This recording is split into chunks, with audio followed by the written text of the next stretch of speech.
If you woke up and decided to do a 6-month stint in a place known as the Hole, what would you do? In this video, I'm going to go through the movie The Platform and explain to you exactly why you have little to no chance at survival. The Platform is a movie that takes place in a sort of prison that might have 333 floors with two people per floor. The reason I say might is when they ride the platform down towards the end of the movie, they get wounded really badly in a fight, and there's a theory floating around that everything that happened at the end of the movie was just a hallucination and they actually just bleed out on their way down there. If this is the case, then we have no way to know how many floors there are. Once per day, a platform will come down filled with food. It's not clear how long the platform stays on each floor, but it seems to be around 1 or 2 minutes. There's this idea floating around that if they rationed the food, that there would be enough food for everyone, but I don't think that's true. When Goreng, our main protagonist, and Baharat, his new floor mate, decide to ride the platform down and make everyone ration, they were on floor 6. I'm not exactly sure which floor they were on when they ran out of food.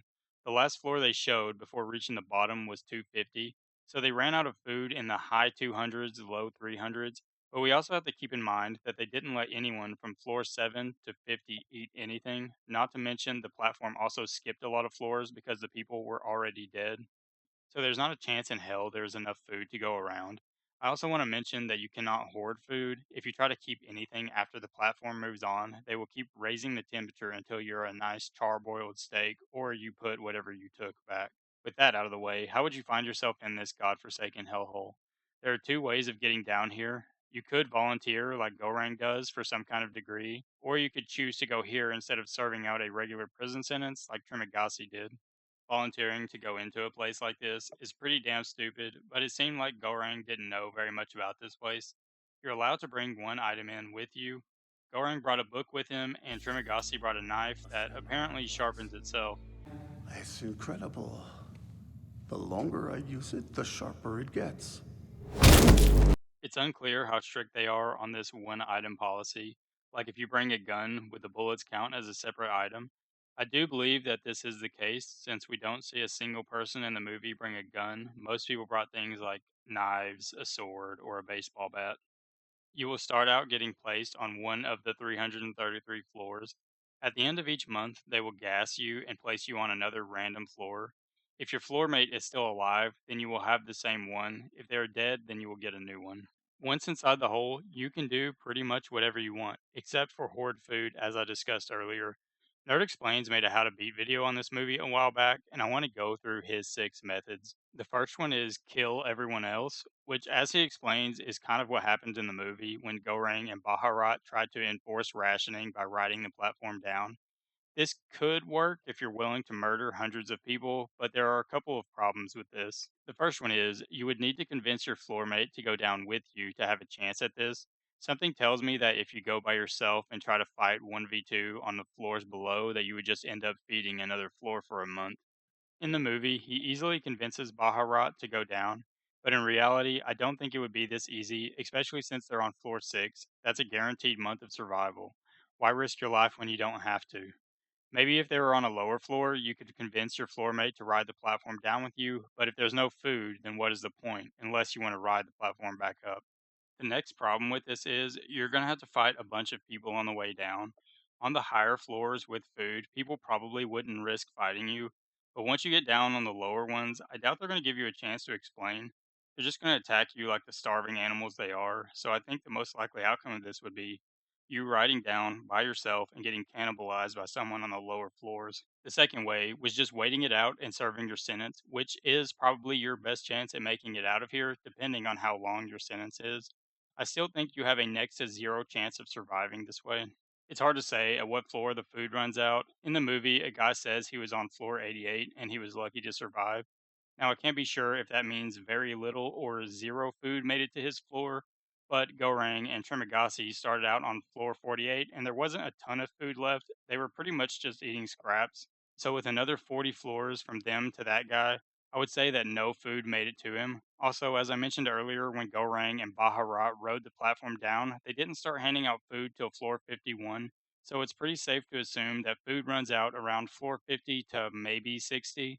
If we assume the high end, that means that 273 floors do not get food.